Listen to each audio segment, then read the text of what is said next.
Bonjour, bienvenue sur Sudocanard. C'est la 5e vidéo de cette série de vidéos pédagogiques dans lesquelles je présente des grilles de difficulté croissantes qui ont été engendrées aléatoirement par le logiciel, l'application Enjoy Sudoku. Le niveau de difficulté pour celle-ci est réputé difficult, c'est-à-dire difficile, et on va voir ce qu'il en est. Donc voici la grille.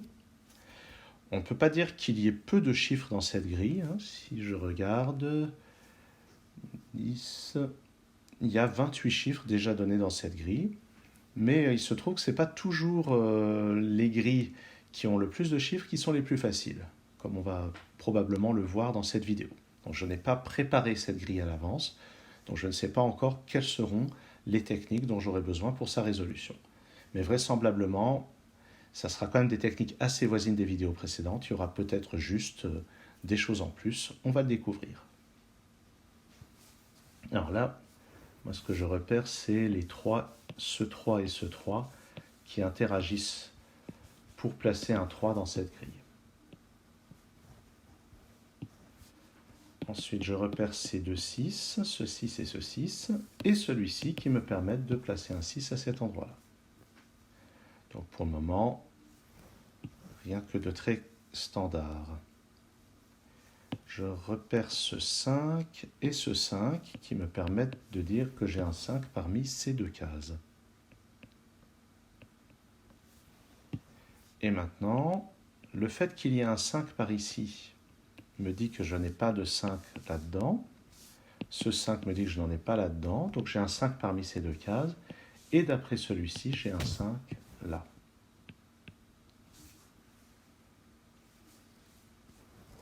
Si je continue avec les 5, ce 5 me permet d'en déduire que j'ai un 5 parmi ces deux cases.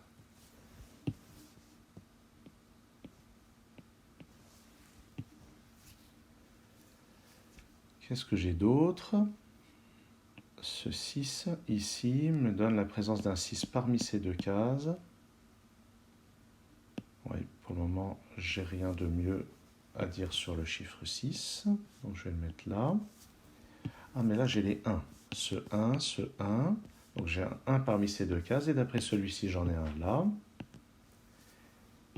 Et en fait, sur les 3 cases restantes de ce bloc 3-3, il me manque un 6, bien sûr, mais aussi un 3 et un 4. Là, j'ai un 4. Donc ici, ça va être 3 ou 6. D'après ce 6 ici, c'est 3 ou 4. Et dans l'autre, je vais juste placer 3, 4, 6. Et je laisse les 6 dans le coin parce que dès que j'aurai le moyen d'éliminer une des deux possibilités, ça sera résolu.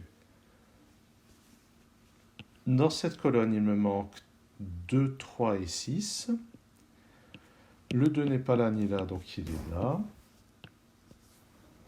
Donc ces deux cases contiennent 3 et 6. Et après ce 3, c'est le 6 en bas, qui me permet assez rapidement de résoudre ce que j'ai évoqué il y a juste un instant, puisque ce 3 peut être retiré de ces deux cases. Et c'est donc un 6 en haut à droite dans ce bloc 3-3. Alors, ça fait beaucoup de chiffres placés d'un seul coup. Il va s'agir de voir ce qu'on peut en déduire horizontalement. Par exemple, ce 3, ça me met un 3 dans ces 3 cases. Et d'après celui-ci et celui-ci, j'ai un 3 ici. Ce bloc central pouvait sembler un peu inquiétant, qu'on n'allait pas pouvoir placer de chiffre de sitôt. Et en fait, ça arrive assez vite. Ce 6 et ce 6, j'ai un 6 parmi ces 3-là. Et d'après ce 6 et ce 6, c'est ici. Je pense avoir placé tous les 6 et les 3 dans la grille. Et je pense mal. Non, c'est vrai pour les 6, mais pas pour les 3. Il me manque un 3 là-dedans. Mais si on regarde ce 3 et ce 3, le 3 est forcément là. Et j'avais bien fait de noter les 5, puisque le 5 est donc juste au-dessus. Donc ce 3 m'empêche de mettre un 3 dans ces deux cases, et celui-ci limite un 3 à cette case-là. Pour le moment, ça se passe bien. Pour le moment, ça démarre bien, mais dans ces cas-là, si la grille est réputée difficile, c'est qu'un peu plus tard, on va se confronter à quelque chose d'un petit peu plus bloquant. Dans ce bloc 3-3, il me manque 7, 8 et 9. Là, j'ai un 7 et un 8, donc ici, c'est un 9. Pardon. Dans les deux autres cases, c'est un 7 et un 8. Et je crois bien que je n'ai pas de quoi trancher la question pour le moment. Dans cette colonne, là aussi, c'est un 7 ou un 8.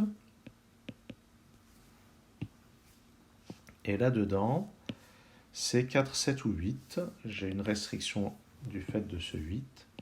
4 ou 7 ici, 4, 7 ou 8 là-dedans. Et une chose importante à remarquer, c'est que le 8 n'étant pas là, il y a un 8 parmi ces deux-là, donc je n'ai pas de 8 dans ces deux cases-là. Je n'ai pas de 8 non plus dans ces deux cases-là, donc j'ai un 8 parmi ces deux cases. J'aurais pu remarquer ça d'une autre manière, en disant que le 8 qui est ici empêche d'avoir un 8 là-dedans, et si on regarde cette ligne, ça limite la présence du 8 à ces deux cases. Dans cette ligne, il me manque 3 chiffres, 2, 7 et 9, et d'après le 2 et le 7 ici, c'est un 9. Et j'ai donc sur le reste de la ligne un 2 et un 7. Et je n'ai rien pour résoudre ça. Dans ce bloc, il me manque 2, 4 et 8. Et d'après ce 2, le 2 va là. Il me reste 4 et 8. Et d'après ce 8, ça va faire un 4 ici et un 8 là. Dans cette ligne, il me manque encore un 1 et un 9 dans ces deux cases.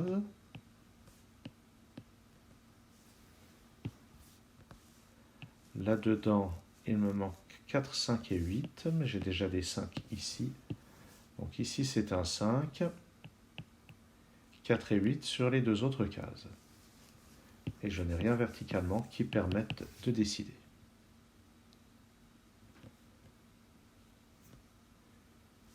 La première ligne a déjà 6 chiffres. Il me manque 1, 2 et 4. Ce 2 limite ça à 1 et 4. Et pour les deux autres, je n'ai pas de limitation, 1, 2 ou 4.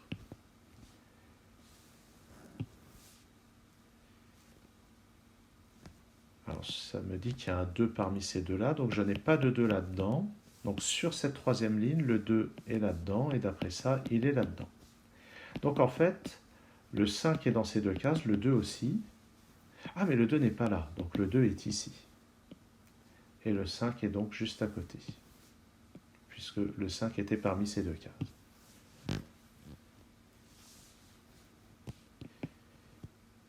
Alors, là, il n'y a plus que 3 choix, et ça, c'est le quatrième en quelque sorte. C'est-à-dire que le chiffre qui est là, c'en est un qui n'est pas là. Alors, dans ces cas-là, plutôt que d'aller chercher quelles sont les 3 possibilités ici, moi, ce que j'ai tendance à faire, c'est me dire, ces 3 chiffres-là, c'est ceux qui ne sont pas là, et ces 3 chiffres-là, c'est ceux qui ne sont pas là. C'est-à-dire que les 6 chiffres ici sont les mêmes que là. Donc, pour savoir quel est le chiffre ici, je regarde quel est celui là-dedans qui manque par rapport à cela, et je vois que c'est le 7. Et on peut voir effectivement, il n'y a pas de 7 ici, il n'y a pas de 7 ici, donc c'est un 7 là. Mais disons que c'est une petite astuce pour le trouver le plus vite possible, pour trouver ce chiffre le plus vite possible.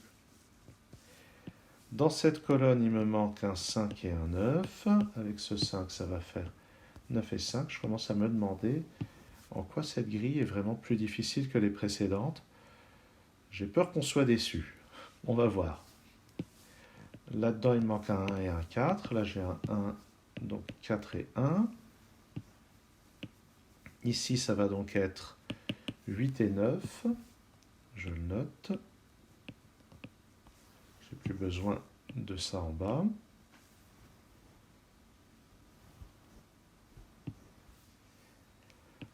Dans cette, dans cette ligne, il me manque 2, 4 et 7. Donc là-dedans, c'est 2, 4 et 7 et je n'ai pas de contrainte là-haut.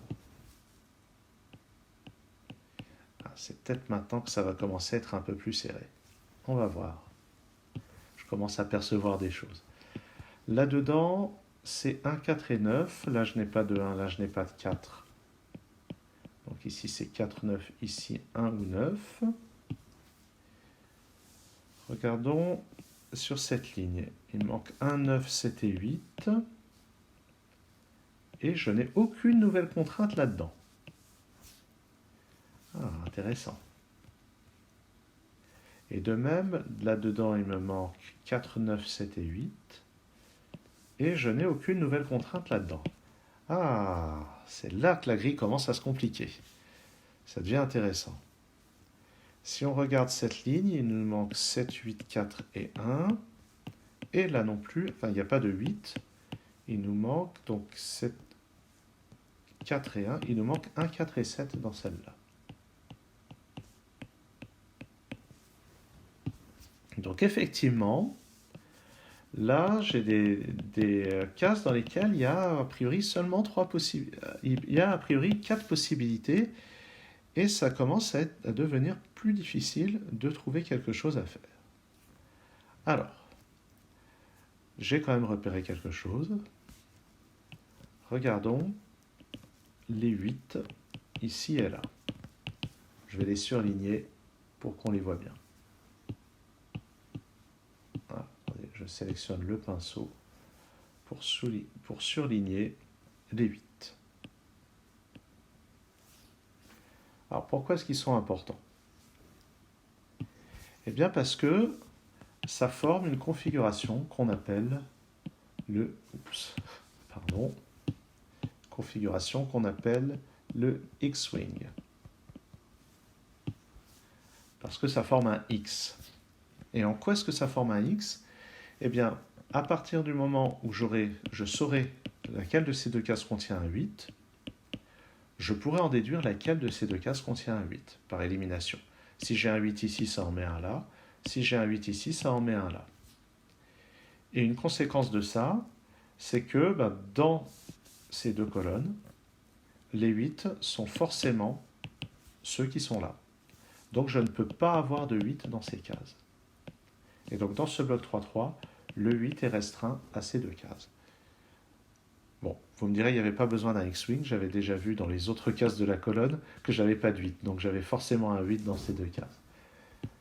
Mais bon, c'est quand même grâce au X-Wing que je l'ai repéré, en l'occurrence. Donc je vais avoir un 8 parmi ces deux-là. Mais ça veut dire que quand je regarde ce qui est disponible pour ça, pour cette case-là, il n'y a plus le 8. Donc j'avais dit, dans cette ligne, il manque 1, 7, 8, 9. Donc en fait, il ne manque que 1, 7 et 9.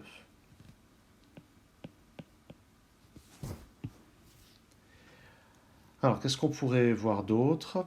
Eh bien, en fait, je me rends compte que si on regarde les chiffres répartis dans toutes ces cases, il y en a un qui n'apparaît qu'une fois, c'est le 2. Donc le 2 est dans cette case-là. Et il n'est pas là. Donc, je vais mettre un 2 ici.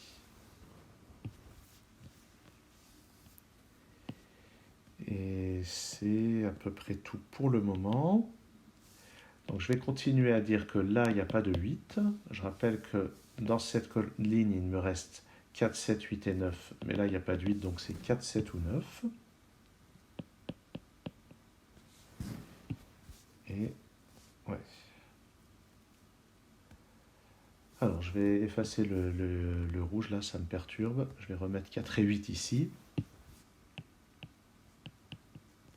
Et en bas, je vais remettre 8 et 9.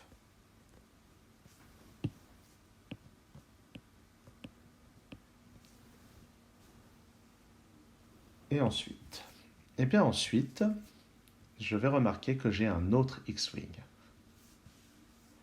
Regardez bien les 1 ici et les 1 là. C'est dans ces deux cases qu'il y a le 1 relatif à ce bloc, c'est dans ces deux cases qu'il y a le 1 relatif à ce bloc.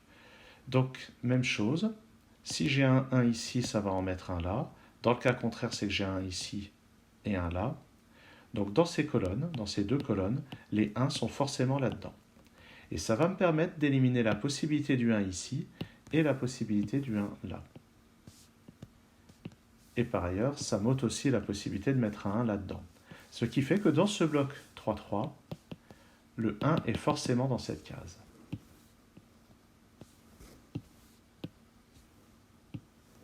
Et ça va vraiment être ce qui va permettre de dénouer tout ce qui vient. Parce que ce 1 va me permettre de résoudre tout ceci, et ça va ricocher. Alors on va voir comment. Donc ici c'est un 4, ici c'est un 9, ici c'est un 1. Le 4 me permet d'en déduire qu'ici c'est un 2. Ce 2 va permettre de débloquer ceci. Ça c'est un 7, ça c'est un 2.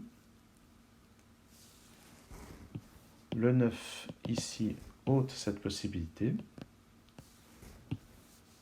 Le 7 ici retire cette possibilité-là. Et si je regarde cette colonne, vous pouvez voir que là j'ai un 4 ou 7, et là aussi. Donc dans cette colonne, le 4 et le 7 sont dans ces deux cases. Donc ici, ça ne peut pas être un 4, ici c'est un 8. Et juste à côté, c'est un 4. Ce 8, à son tour, va permettre de résoudre ce 8 et ce 9. Oups, j'ai effacé le 8 par mégarde. Et puis, qu'est-ce que j'ai d'autre? Ce 4 efface la possibilité du 4 dans cette case.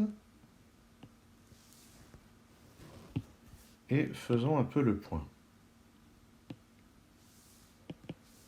Donc là, ce n'est pas encore complètement résolu. Dans cette ligne, il me manque maintenant 7, 8 et 9. Et ici, ça n'est pas un 7, c'est donc 8 ou 9.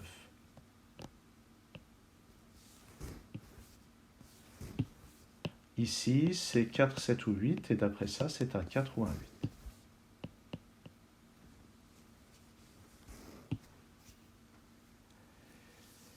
Est-ce que j'ai d'autres choses qui se résolvent plus ou moins instantanément? Alors, là j'ai le choix entre deux choses à vous raconter. J'ai le choix de vous raconter une variante du X-Wing, que certains appellent Skyscrapers, ou bien je vous parle du bug. Alors, qu'est-ce que c'est que le bug? Et à mon avis, c'est un bug qu'on est censé repérer sur cette grille. Je vais d'abord regarder s'il n'y a pas un autre X-Wing quelque part. Ah, mais si, il y a un autre X-Wing quelque part, pardon. Ah non, pardon. Je me trompe, c'est une variante du X-Wing. Et cette variante du X-Wing, a priori, interviendra dans la prochaine vidéo. Je ne veux pas trop en donner d'un seul coup. Ce n'est pas une question d'être radin, c'est pas trop apprendre trop de techniques différentes d'un seul coup. Alors, qu'est-ce que c'est le bug? Le bug, c'est cette situation où on a toutes les cases qui n'ont quasiment plus que deux possibilités et qui sont liées les unes aux autres, sauf que dans le lot, il y en a une qui garde encore trois possibilités.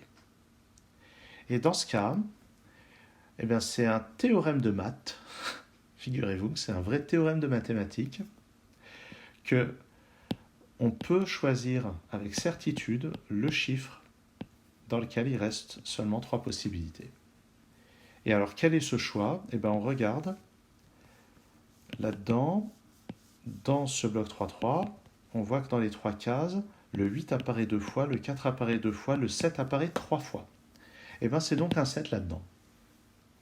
En fait, il est possible de démontrer que si on prend l'une des deux autres possibilités, le 4 ou le 8, on arrive à une contradiction.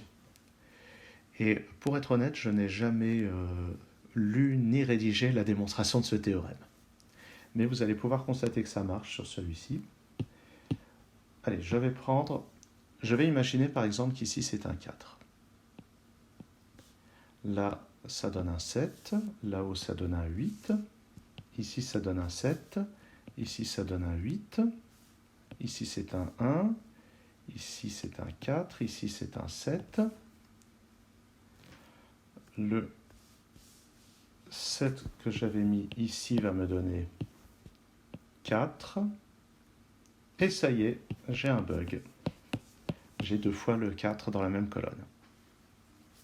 Donc il est possible de démontrer de manière générale que quand on a une configuration comme j'avais dit, avec seulement 2 possibilités partout, sauf dans cette case où il en reste 3, il y a possibilité de démontrer que donc, ce 4 est impossible. Donc je vais les effacer.